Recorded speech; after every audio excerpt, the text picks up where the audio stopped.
Bom dia, paz e bem a você neste novo dia que se inicia. O Senhor esteja convosco.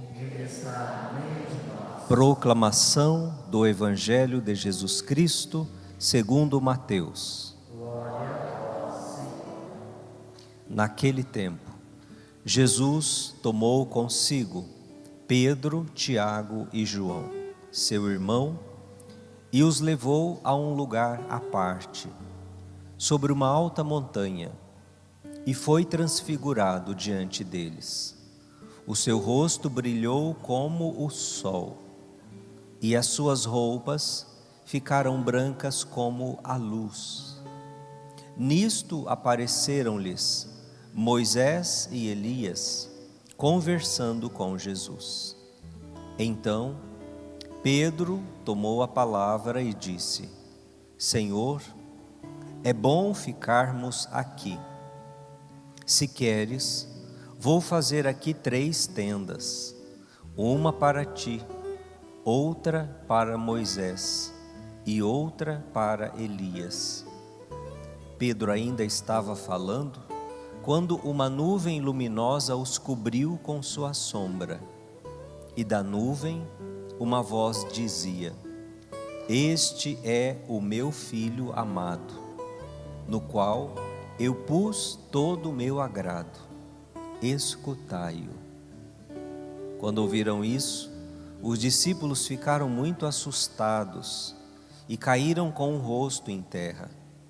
Jesus se aproximou, tocou neles e disse: Levantai-vos e não tenhais medo.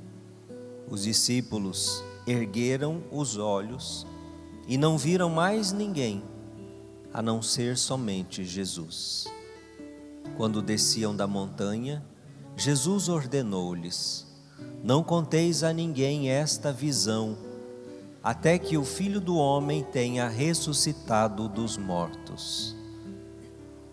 Palavra da salvação. Ave Maria, cheia de graça, o Senhor é convosco. Bendita sois vós entre as mulheres, e bendito é o fruto do vosso ventre, Jesus. Santa Maria, Mãe de Deus, rogai por nós, pecadores, agora e na hora de nossa morte. Amém. Nossa Senhora da Paz. Meus irmãos e minhas irmãs, celebramos hoje a festa da transfiguração do Senhor. Qual é a data litúrgica desta festa? 6 de agosto, que é amanhã. Então caiu coincidentemente no domingo. Se não, se fosse dia de semana, ela seria celebrada no dia da semana. E amanhã nós teríamos o 18º domingo do tempo comum. Mas a festa então roubou o 18º domingo, pela sua precedência. O que nos diz esta festa? Mais do que uma solenidade, uma liturgia, a transfiguração é e precisa ser uma experiência de fé. Uma experiência de fé. Assim como foi a estes 3 homens, aliás, se nós vamos ver no Novo Testamento, no Antigo Testamento, nós ouvimos aqui a leitura do profeta Daniel, que em visão contemplou o trono de Deus, e ele viu a Deus na sua glória, e um filho de homem que se aproximava do trono de Deus. E vai dizer a leitura que a este filho do homem se deu poder, glória e realeza, e todos os povos, nações e línguas o serviam, e o seu poder é eterno e não lhe será tirado, e o seu reino é um reino que não se dissolverá. Ora, quem Daniel via nessa visão? Jesus. É este filho que se aproximou do trono do Pai e recebeu o poder, a glória. Mas veja, Daniel está há séculos antes de Jesus ter vindo ao mundo. E como ele viu? Ele viu porque Jesus já existia. Jesus não tinha o nome de Jesus, mas o Filho eterno existia com o Pai e o Espírito Santo desde sempre.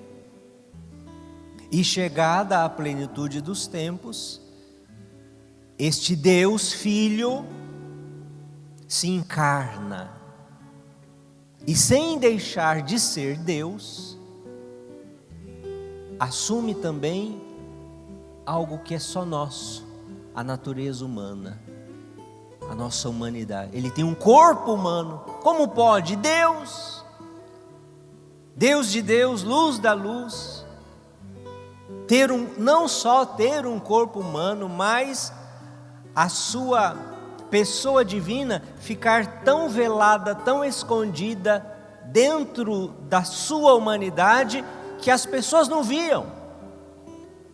Eles viam um homem, os discípulos viam um homem, as pessoas, Jesus lá em Belém, viram uma criança. Como imaginar que aquela criança é um Deus? Nós, leitura durante a semana, né? Livro do Êxodo, quem vem na missa dia de semana, quem acompanha pela TV, Moisés que sobe a montanha e fica face a face com Deus, e aí quando ele desce da montanha, o que acontece com ele? Moisés reluzia, brilhava tanto a face de Moisés, que ele teve que pôr um véu, senão ofuscava os olhos do povo lá no deserto. Agora veja, alguém que fica assim, somente de ver, de ficar face a face, de contemplar Deus. Esses três aqui viveram a mesma experiência: Pedro, Tiago e João. Porque o que é a transfiguração, afinal de contas? Jesus sobe o monte com eles e dá a eles a visão de como ele é como Deus, glorioso. E como não há palavras humanas para traduzir isso, então eles fazem por analogia. O rosto de Jesus era como um sol. Tenta olhar para o sol no meio-dia, ofusca, estraga suas vistas. O rosto de Deus era como um sol, de Jesus no Tabor. As vestes, como uma grande luz, resplendia. Então, veja, aqui há um mistério, né? Porque a gente pensa assim, nossa, transfiguração, que beleza. Jesus mostrou como ele é, como Deus.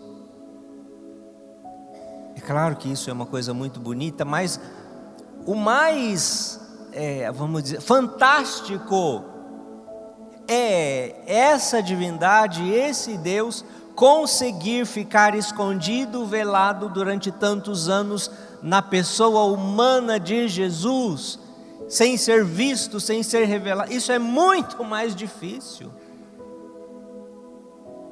porque o maior ofusca o menor, o maior absorve o menor. Pega um ferro velho, enferrujado, põe no fogo, um fogo ardente, daqui a pouco você não tem mais ferro. O ferro já virou, já está igual ao fogo, está incandescente. Então, como pode a divindade de Jesus ficar contida dentro da sua humanidade? Ele bebê, ele criança, ele adolescente, ele adulto, ele até na hora da cruz. Ninguém viu um Deus lá morrendo, reluzente, e aquela luz se apagou. Não. Viram um homem. E aqui está algo assim que as pessoas às vezes não perceberam. Quem é Jesus? Quem é Jesus, afinal de contas? Porque muitos veem um bom homem, né, alguém que fez o bem, como tantos outros que vieram, né? Quanto tantos outros que fundaram. Quanta gente tem esse discurso? Quanto tantos outros, né, que fizeram bem, amaram o próximo, ensinaram a perdoar. Foi um a mais. Não foi um a mais. Ele é o caminho, a verdade e a vida. Ele veio, Ele, Deus, se fez homem. Não há maior aniquilação, maior humilhação, maior rebaixamento do que este. A encarnação do Verbo.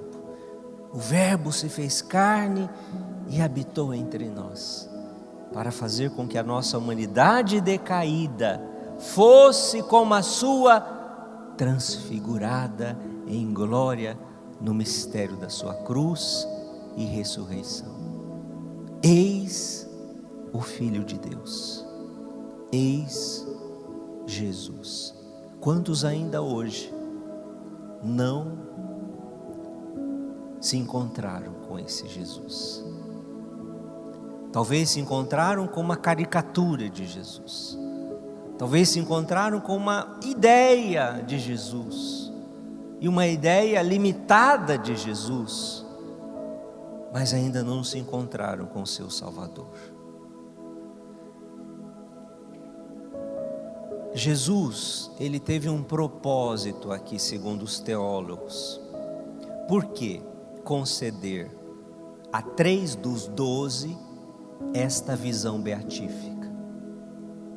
Porque logo em seguida viria uma outra visão, nada bonita, o Calvário.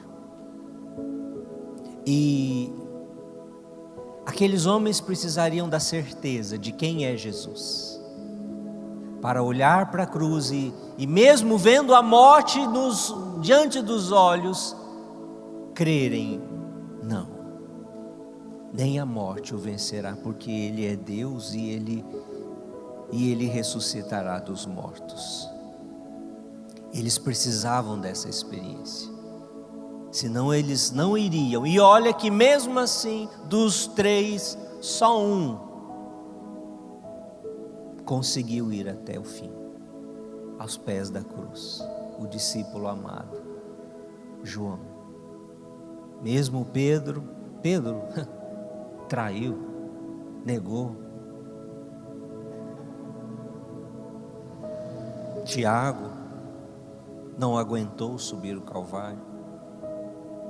Então, é como que vamos dizer assim, eu vou dar um gostinho para vocês, um aperitivo, porque a hora que vir a tribulação, para vocês não esmorecer, para vocês conseguirem passar por esse vale da sombra da morte.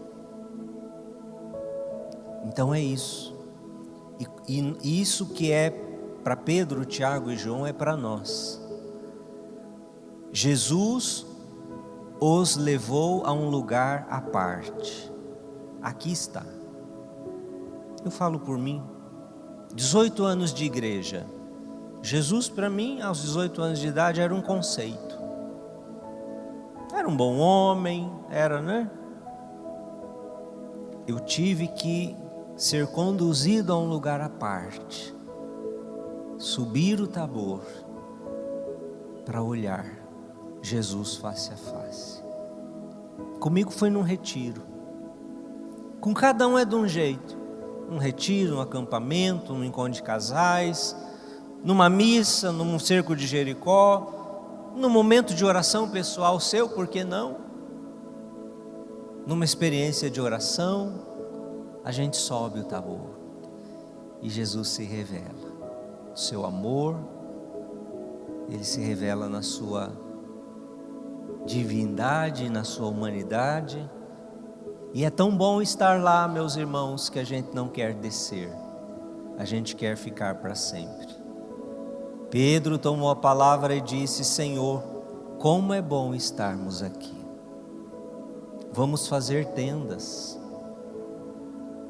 Conversavam com Jesus Moisés e Elias, representando o diálogo do Novo com o Antigo Testamento. Moisés, a lei, os patriarcas, Elias, os profetas do Antigo Testamento, testemunhando que Jesus é o Filho de Deus. E não somente eles, de repente uma nuvem os envolve. O que é essa nuvem? O sinal do Espírito Santo. E uma voz que vai dizer: este é o meu filho amado, no qual eu pus o meu agrado, escutai-o, escutai-o. Quem é essa voz? É o Pai. No Tabor, nós temos a Trindade. O Pai que testemunha o Filho na força do Espírito Santo. E o Pai está dizendo para mim e para você: escutai-o. Escuta Jesus, escuta os mandamentos, escuta os evangelhos, escuta as parábolas, escuta o sermão da montanha, escuta Jesus. Mas escuta Jesus todo. Não escuta só o que você gosta. Não escuta só o que te agrada. Não escuta, não cisca: isso aqui eu gosto, isso aqui não, isso aqui é pesado, isso aqui é muito radical, isso aqui é moralismo. Não, escuta a voz do Filho de Deus. Tudo que Jesus falou está na santa palavra de Deus, porque isso aqui é salvação para a nossa vida. E quem não escuta isso aqui não tem salvação. Eu sou o caminho, a verdade e a vida. Ninguém vai ao Pai senão por mim. Escutai-o. E aí chega a hora que precisa descer da montanha, né? E eles não querem ficar lá, mas é preciso. O que é esse descer a montanha? Descer para a vida, descer para o dia a dia, para o trabalho, para os seus afazeres, para a pessoa chata que fica te amolando, para aquela irmã de comunidade que te atazana, para aquele padre enjoado que não para de falar. Tem que voltar, tem que descer o Tabor. Mas você desce diferente. Você desce, você viu o Senhor. Você viu o Senhor, e aí então você sabe que vale a pena qualquer sacrifício, qualquer esforço, qualquer chatice do irmão, qualquer decepção, qualquer contra-testemunho dos outros, porque você viu a meta, e é lá que você quer chegar. Então ninguém vai te tirar da igreja, ninguém vai te afastar desse Deus, porque você viu o Senhor, e ninguém tem o poder de roubar isso de você, somente você mesmo, se desgraçadamente você assim o fizer. É isso que nós precisamos, meus irmãos. Então não vai ter, né? Claro, a gente cansa, tem desânimo, tem tribulações, mas jamais pensar em desistir. Que a santa palavra de Deus nos ajude. Peça a Jesus a graça, meu irmão, minha irmã, de que a Santa Missa, uma Santa Missa bem rezada, bem celebrada, bem orada, bem escutada, bem meditada, bem comungada, não tem como você participar e não viver o Tabor. Talvez um Tabor assim mais, né? Mais íntimo, não glorioso como esse, mas ali poder receber Jesus na comunhão, no seu corpo, sangue, alma e divindade, e saber que Ele é o Filho de Deus, e o que o Pai está falando para você: esse é o meu filho, recebe-o, escuta-o, ama-o, porque Ele te amou até o sangue da cruz. É disso que nós precisamos, e é nesta graça que nós viveremos e enfrentaremos tudo o que for necessário para permanecermos firmes no Senhor. Glória ao Pai, e ao Filho, e ao Espírito Santo, como era no princípio, agora e sempre.